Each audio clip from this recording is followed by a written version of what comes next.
Bonjour, bienvenue à ce nouveau webinaire dédié à la conformité des données sociales pour les entreprises en versement en lieu unique. Je suis Christelle Marchand, je serai accompagnée de Cécile Clèche. Bonjour à tous. Et de Sylvie Girard qui répondra à vos questions en direct dans le live chat. Je vous rappelle que ce webinaire est enregistré. Le lien vers le replay vous sera adressé sous une dizaine de jours.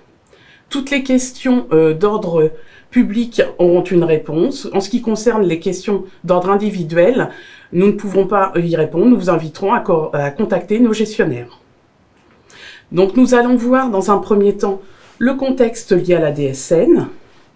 Nous aborderons ensuite le suivi DSN.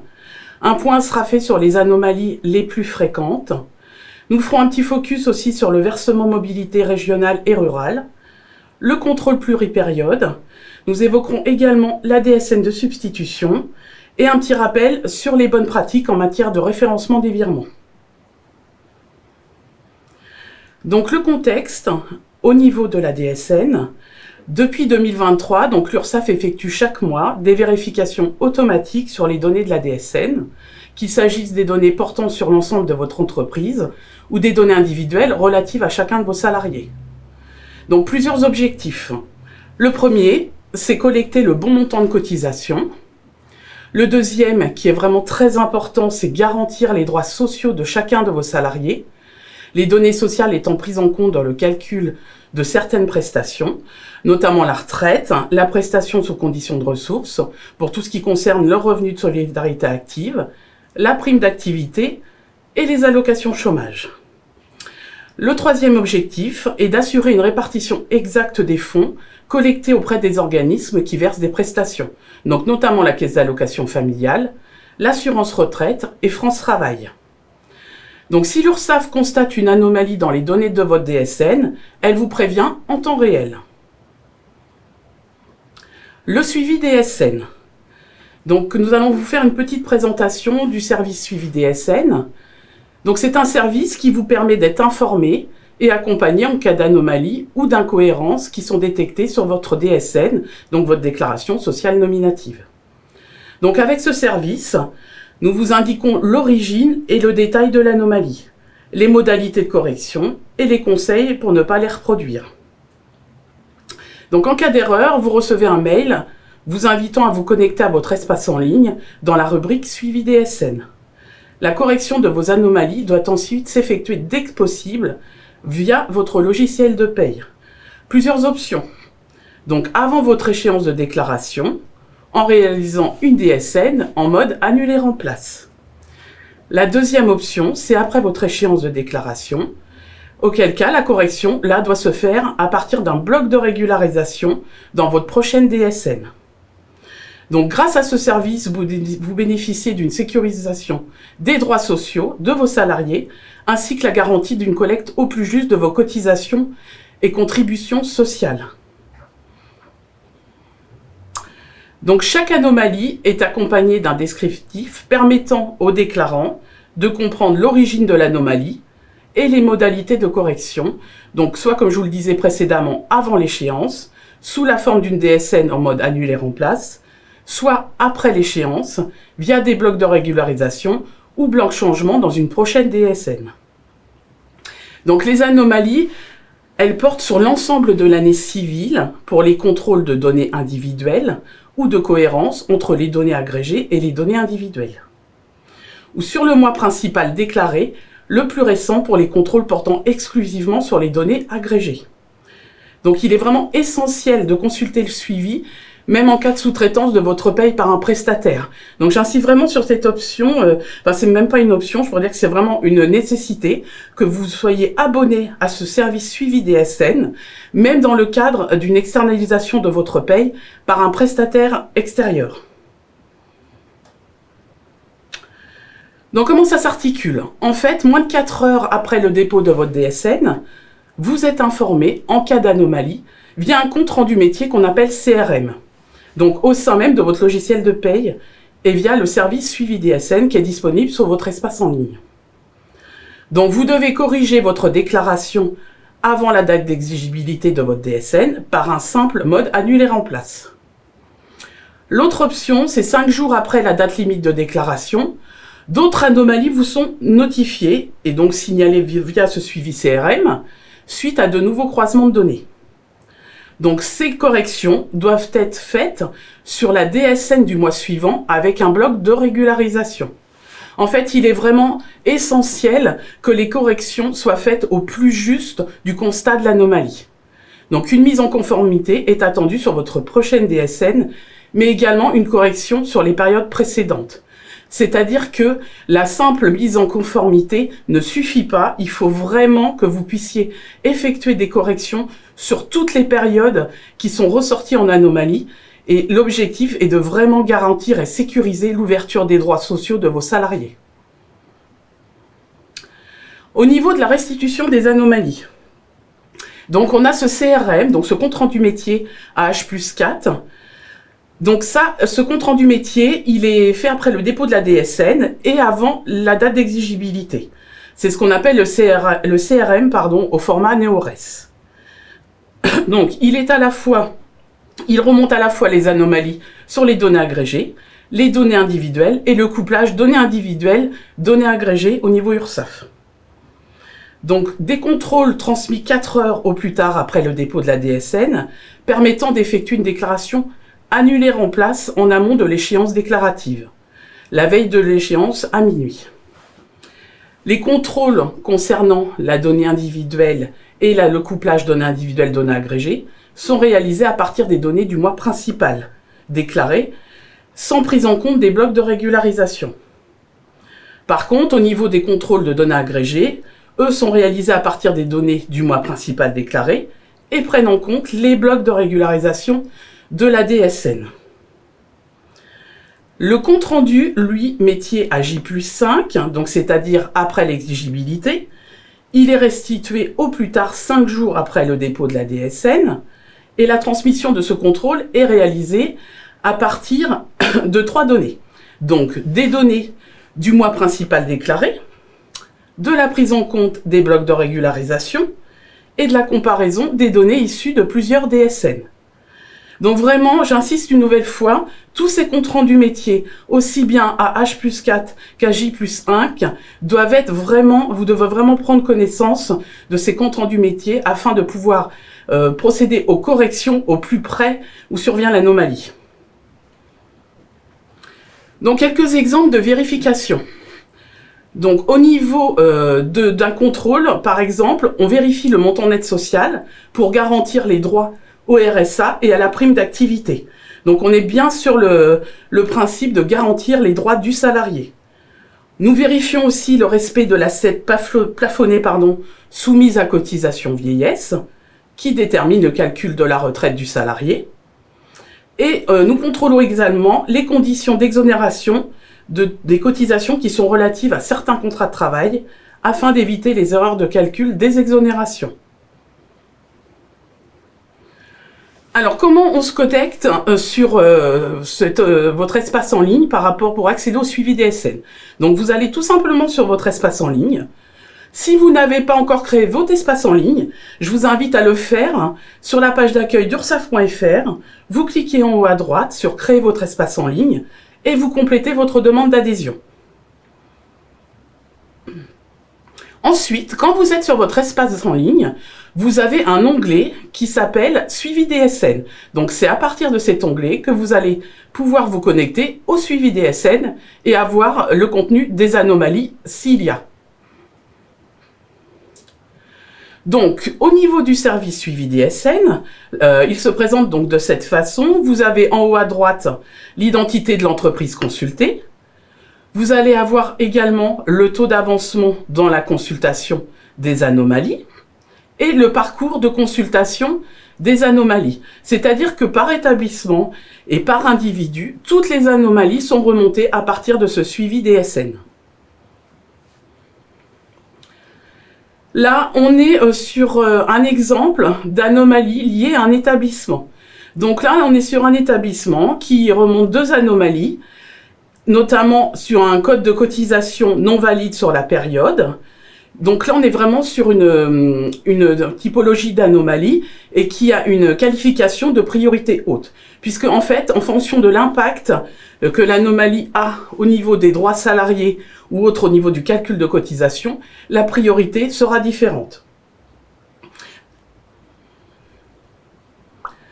Une fois que vous accédez à l'anomalie, derrière, vous avez le descriptif de l'anomalie en détail sur quel code type de personnel elle a été signalée, la synthèse des corrections à apporter et une aide au diagnostic. Alors l'aide au diagnostic, ça vous permet de pouvoir vérifier, de faire des points de contrôle par rapport au paramétrage de votre logiciel de paye et la sortie en DSN et de pouvoir envisager et pouvoir trouver vraiment la correction qui vous est le mieux adaptée.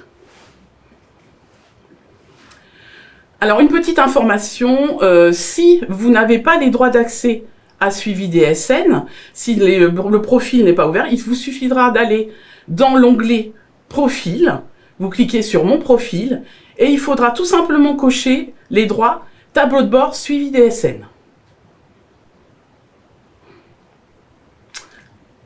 Alors, nous allons passer aux anomalies fréquentes. L'anomalie numéro 1, donc la période de rattachement du montant net social. Déclarer une période de rattachement du montant net social, MNS, s'étendant à plusieurs mois civils. Pour éviter ou corriger cette anomalie, indiquez bien une période comprise dans un seul mois civil de la même année. L'anomalie numéro 2, la période incohérente du montant net social avec le versement du salaire. Rattacher le montant net social au mois au cours duquel le travail a été effectué, plutôt qu'au mois de versement de la paye, c'est-à-dire les salaires de janvier versés en février, le montant net social sera à déclarer en février. Pour éviter ou corriger cette anomalie, en cas de décalage de paye, il convient de déclarer le montant net social sur le mois du versement effectif du salaire. L'anomalie numéro 3, omettre de renseigner les cotisations mutuelles santé, prévoyance, retraite supplémentaire qui doivent obligatoirement figurer dans la DSN. Pour éviter ou corriger cette anomalie, il faut bien remplir les rubriques « Autres éléments de revenus bruts » S21.G00.54 de type 92 pour les frais de santé ou 93 pour la prévoyance et retraite supplémentaire. L'anomalie numéro 4. Déclaration incorrecte des mandataires sociaux, anomalie sur la nature du contrat. Déclaration à tort des mandataires sociaux dans la rubrique S21.G00.40.007 en type de contrat 90. Autre nature de contrat, convention, mandat, hors mandat social. Pour éviter et corriger cette anomalie, renseignez le bloc contrat, donc le S21.G00.40.007 au type 80, mandat social. Le code type de personnel pour la rémunération 863. L'anomalie numéro 5. Absence ou valeur incorrecte dans les jours calendaires. L'anomalie est détectée lorsque le nombre de jours calendaires servant au calcul du plafond de la sécurité sociale est absent de votre déclaration. Pour chaque salarié concerné par une proratisation de plafond, il faut indiquer le nombre de jours calendaires correspondant à la période d'emploi en cours. Et vous avez 2 exemples à votre disposition pour un salarié à temps plein sans absence et pour un salarié à temps plein avec une absence non rémunérée.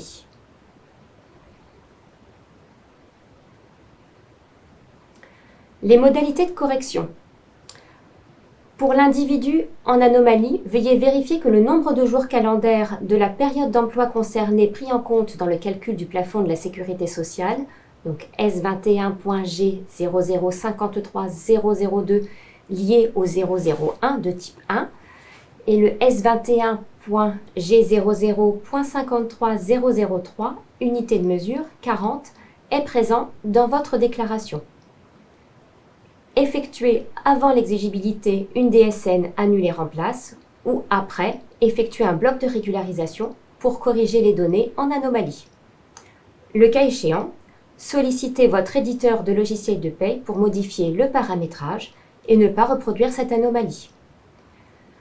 L'anomalie est susceptible d'affecter le montant des droits de vos salariés et assimilé et peut constituer un manquement à vos obligations déclaratives. L'anomalie numéro 6 est une incohérence entre la modalité d'exercice du temps de travail et la quotité du temps de travail. Déclarer un pourcentage de temps de travail avec temps plein ou temps partiel non cohérent avec la quotité de travail du contrat. Il est important de veiller à la cohérence entre la quotité du travail du contrat à la rubrique S21.G00.040.013 et la valeur renseignée en rubrique S21.G00.040.0,14. L'anomalie numéro 7, omission du SIRET de l'URSSAF de rattachement. Omettre de renseigner le SIRET de l'URSSAF de rattachement dans le bloc S21 G00.81.002 en cotisation individuelle. Afin d'éviter cette anomalie, il est nécessaire de renseigner le bloc cotisation individuelle 81, soit sur la ligne S21.G00.81.002. L'anomalie numéro 8, accident du travail et versement mobilité. Ce sont deux anomalies qui reviennent assez régulièrement. La régularisation du taux accident du travail et versement mobilité erroné des DSN précédentes consiste à annuler le montant initialement déclaré et à effectuer une nouvelle déclaration avec le nouveau montant. L'intégralité des assiettes initialement déclarées associées au taux AT ou versement mobilité à corriger doit être annulée. Un bloc de régularisation en mode annuler en place est désormais attendu à maille individuelle comme à maille agrégée. Nous allons faire un focus sur le versement, la nouvelle contribution, donc le versement mobilité régionale et rurale, soit le VMRR. Le versement mobilité régionale et rurale a été créé par la loi de finances pour 2025. Il s'applique en France métropolitaine et dans la collectivité de Corse. La région Île-de-France et les départements d'outre-mer ne sont pas concernés. À l'instar du VM et du versement mobilité additionnel, le taux du versement mobilité régionale et rurale est plafonné à 0,15% et variable selon les régions et même au sein d'une même région. Les conditions d'assujettissement du versement mobilité régionale et rurale sont identiques à celles prévues pour le versement mobilité. Vous êtes assujetti au versement mobilité régionale et rurale si l'effectif de votre entreprise ou organisation est de 11 salariés et plus dans le ressort de la région ayant instauré ce versement mobilité régionale et rurale. Les spécificités de calcul d'effectifs du versement mobilité tenant compte du lieu de travail des salariés ne sont pas applicables à ce versement mobilité régionale et rurale. Les salariés hors d'un établissement de l'employeur, plus de 3 mois consécutifs, sont pris en compte dans la région où est situé l'établissement qui les inscrit à son registre unique du personnel. Chaque région décide de l'instauration du versement mobilité régionale et rurale sur ce ressort territorial et en fixe la date et le taux d'entrée en vigueur par délibération. Ce taux, on le rappelle, est plafonné toujours à 0,15%. Si l'un de vos établissements se trouve sur une commune d'une région ayant instauré ce versement mobilité régionale et rurale, cette contribution est due à partir du mois de sa mise en œuvre. Quelques exemples.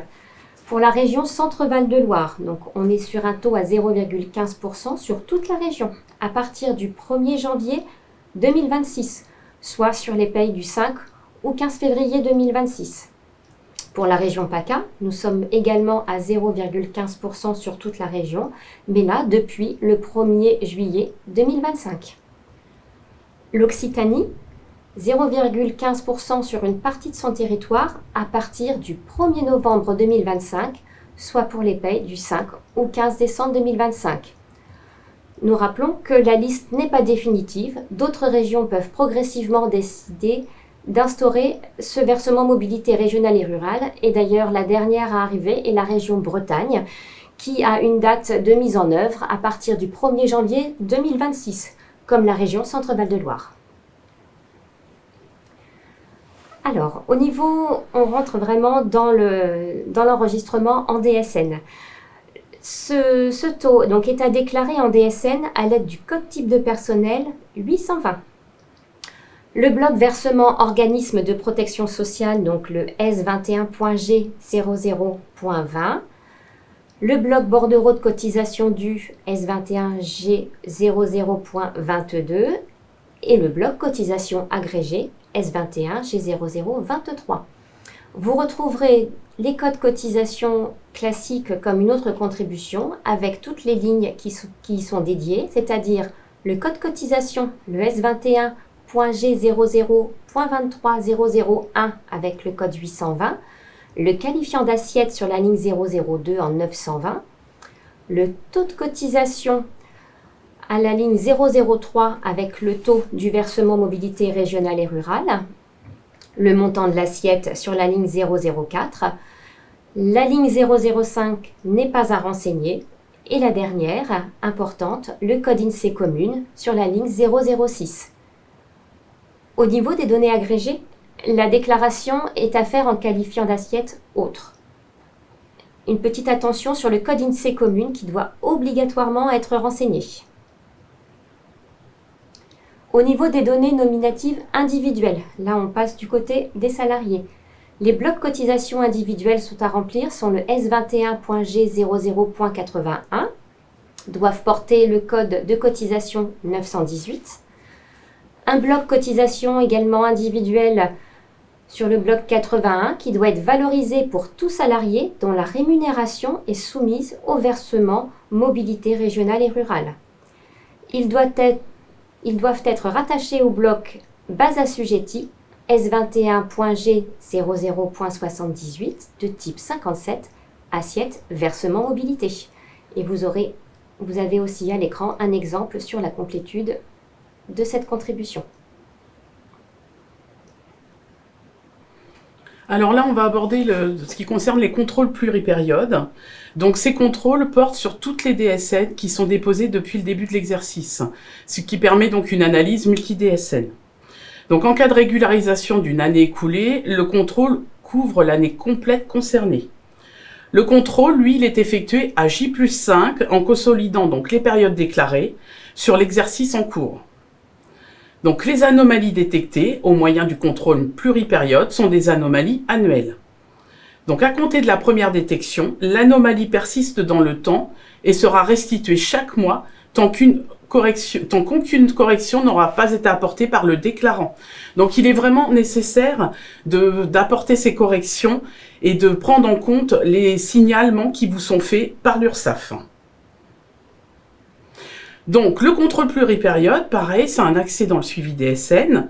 Donc l'anomalie, elle est positionnée sur le mois le plus récent où le contrôle a été effectué et non sur les mois où elle a été détectée. La fiche descriptive couvre toute la période d'emploi concernée, pas seulement le mois de détection. Donc l'erreur précise tous les mois impactés au cours de l'exercice. Là, on est dans le cas d'un exemple sur le mois principal déclaré de mai. L'anomalie, elle est positionnée sur le dernier mois, donc le mois de mai puisque c'est le mois principal déclaré.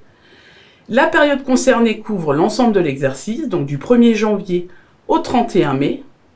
Et on voit que dans le bloc erreur identifiée, ce qui précise les mois en anomalie, c'est-à-dire dans notre cas, février et mars.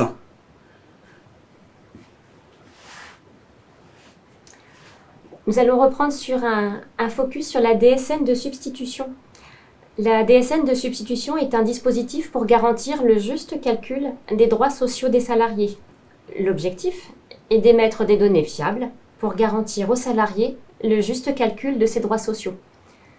À compter de mai 2026, l'URSSAF sera amené à produire des DSN dites de substitution si l'employeur n'a toujours pas fait le nécessaire suite aux différentes alertes. Dans un premier temps, seules les données ayant un impact sur le calcul de la retraite d'un salarié seront concernées. Après émission de la DSN de substitution, l'URSSAF informera l'employeur des corrections réalisées. La première étape a eu lieu en mars 2025 avec le déploiement des contrôles pluripériodes sur le plafond de la sécurité sociale. L'étape numéro 2, mars 2026, avec des comptes rendus métiers de rappel, d'où l'importance de bien consulter ces comptes rendus métiers. Et l'étape numéro 3, donc en mai 2026, les émissions DSN de substitution. Donc là, nous allons faire un petit rappel sur les bonnes pratiques concernant la conformité de vos virements, donc auprès de l'URSSAF. Donc il y a un certain formalisme à respecter. Donc la référence de votre virement est essentielle donc, pour garantir à la fois l'identification et l'imputation sur votre compte URSSAF et la période concernée. Cela va aussi avoir une importance. Ça vous évitera de recevoir des relances à tort, notamment aux échéances, puisque l'affectation de votre versement pourra se faire sur la période en cours. Si vous versez des cotisations, par contre, à la suite d'un bloc de régularisation, celles-ci doivent faire l'objet d'un ordre de virement distinct des cotisations courantes et principales. Donc ainsi, ce que je vous disais précédemment, le montant de vos virements seront correctement affectés. Donc le référencement du virement. Donc pour la période principale, si on prend l'exemple de juin 2024, donc les 4 premiers caractères, donc 99 S1, ça correspond au code URSSAF, donc ça c'est une zone qui est invariable. Ils sont suivis par la période, donc d'abord l'année, 4 caractères, puis le mois sur 2 positions. Donc là, dans notre exemple, pour le mois de juin 2024, nous sommes sur 2024-23. Suivent enfin donc les 14 caractères pour saisie du numéro SIRET de l'entreprise concernée. Donc des exemples de périodes à échoir. Donc pour septembre 2025, là qui va être exigible au 5 ou au 15 octobre, la période de référencement du virement sera 2025-33. Pour octobre 2025, exigible donc au 5 novembre ou au 15 novembre, nous serons sur du 2025-41. Période novembre 2025, exigible au 5 décembre ou au 15 décembre 2025, nous serons sur du 2025-42. Décembre 2025, exigible au 5 ou au 15 janvier 2026, la période à indiquer sera 2025-43. Donc, à savoir que l'URSSAF met à votre disposition un service automatisé donc, de délivrance de ces coordonnées bancaires et du référencement qui est nécessaire pour chaque paiement. Donc, ce service, il est accessible depuis votre messagerie sécurisée sur www.ursaf.fr depuis la rubrique « Nouveaux messages », un paiement, connaître les moyens et dates de paiement et obtenir les coordonnées bancaires de mon organisme afin d'effectuer un virement. En ce qui concerne un paiement pour une régularisation, donc c'est-à-dire un bloc de régularisation, là on est sur une régularisation qui concerne le mois de mai 2024. Donc on est sur le même formalisme que ce précédemment, les 4 premiers caractères, 99 S1, qui correspondent au code URSSAF.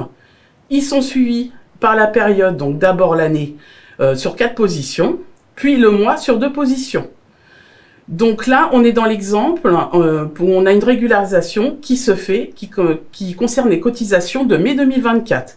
Là, on a un code référencement de 2024-22. Suivent enfin les 14 caractères pour la saisie du numéro SIRET. Attention à bien modifier aussi un petit rappel, la période à chaque échéance, puisqu'il faut savoir que la période précédente est par défaut enregistrée.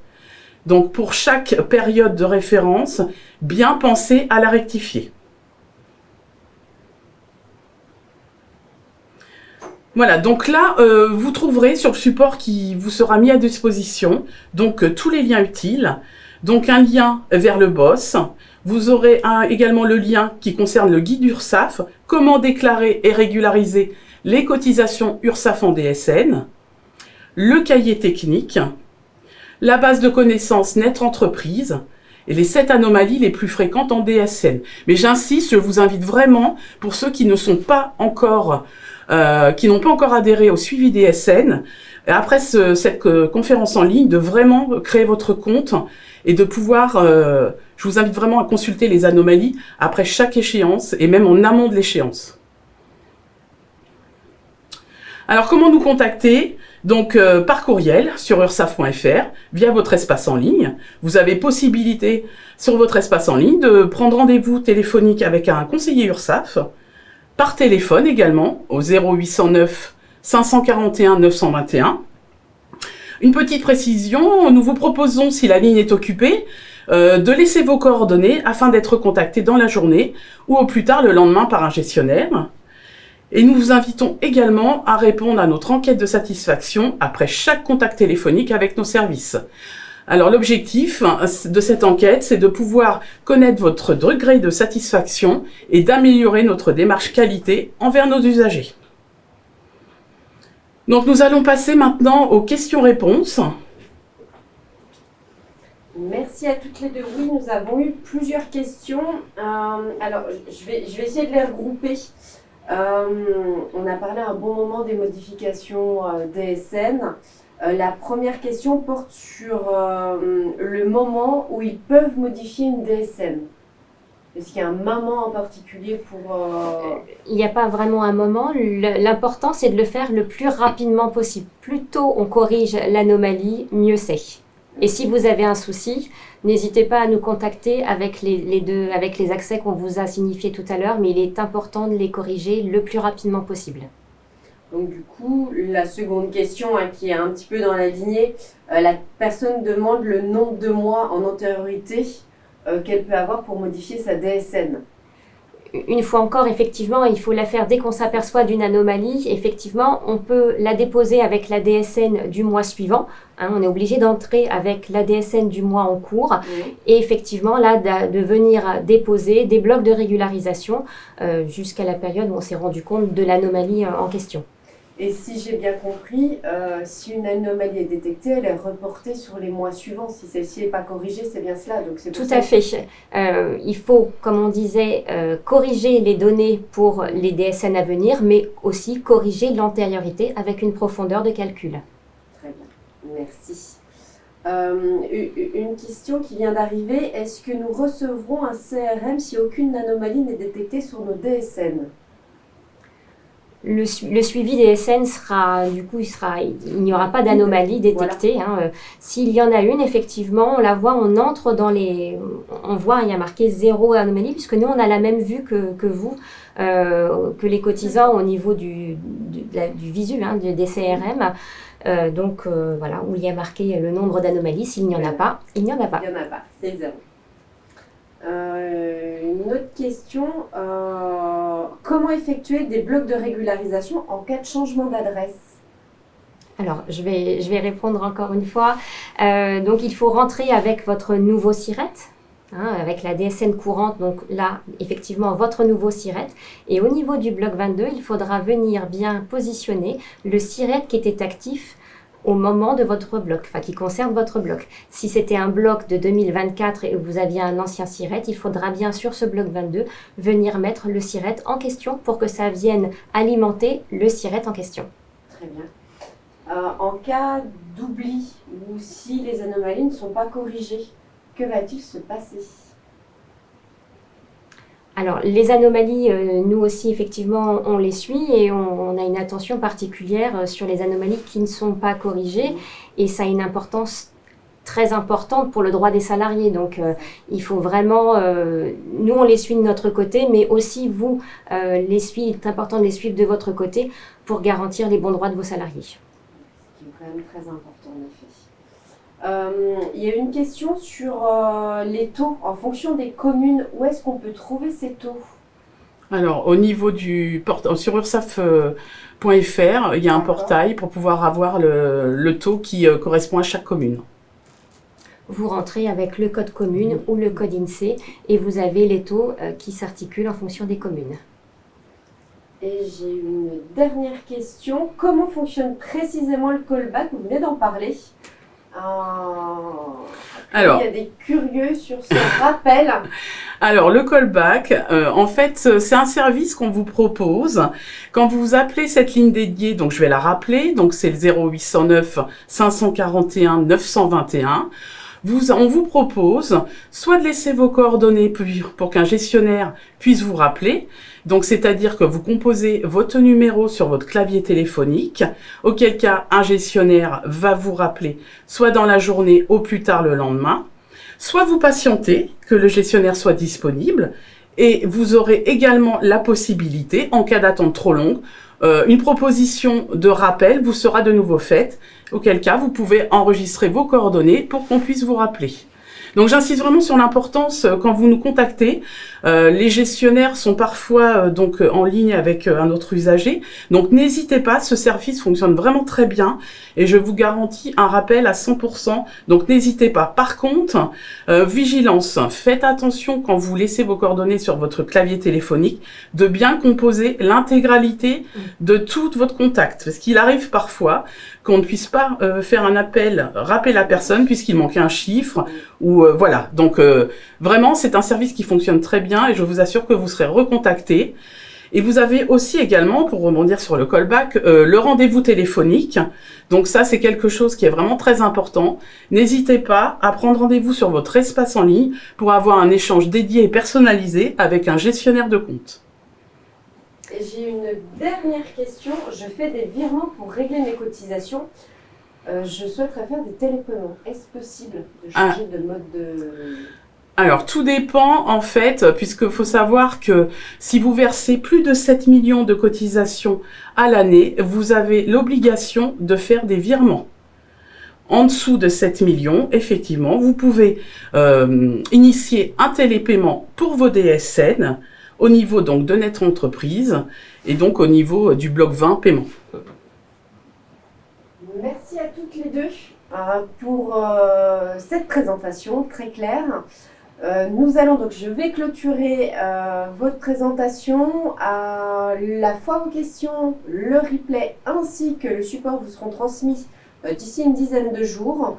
En attendant, je vais vous transmettre un lien vers un questionnaire. N'hésitez pas à répondre pour qu'on puisse améliorer nos prochaines présentations. Merci à toutes les deux. Merci à tous. Bonne journée. Merci, au revoir.